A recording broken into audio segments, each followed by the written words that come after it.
দেশে চলমান গ্যাস সংকট আগামী 2 থেকে 3 দিনের মধ্যে কেটে যাবে বলে জানিয়েছেন বিদ্যুৎ, জ্বালানি ও খনিজ সম্পদ মন্ত্রী ইকবাল হাসান মাহমুদ। তিনি বলেন, যান্ত্রিক ত্রুটি মেরামতের পর মহেশখালীর ভাসমান এলএনজি টার্মিনালে আজ থেকেই আবার গ্যাস সরবরাহ শুরু হচ্ছে। এছাড়া ভারত থেকে ডিজেল সরবরাহ আরও বাড়াতে অনুরোধ করা হয়েছে বলে জানান মন্ত্রী।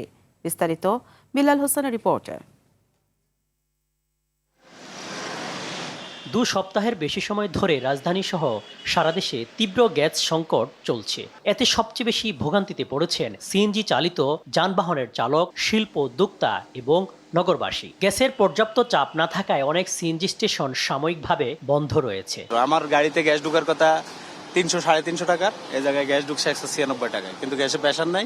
পুরোপুরি চাপ ঠিক হয় না, এই ক্লিয়ার হয় না এবং সীমিতভাবে আছে এখন বর্তমানে। কক্সবাজারের মহেশখালীতে ভাসমান এলএনজি টার্মিনালের কারিগরি ত্রুটির কারণে সারা দেশে দেখা দিয়েছে এই সংকট।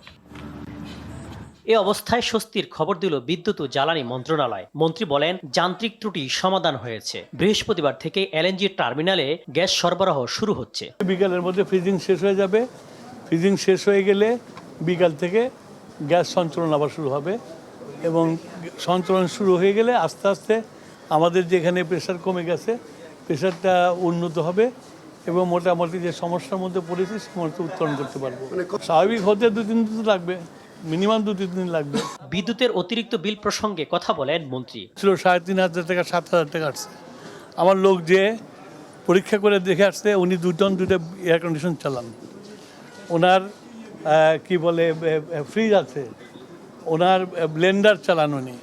এত কিছু চালানোর পরেও 7,000 টাকা যদি বেশি বিদ্যুতের বিল হয়, আমার মনে হয় না পৃথিবীর কোথাও 7,000 টাকা দিয়ে এরকম এত কিছু চালানো যায়।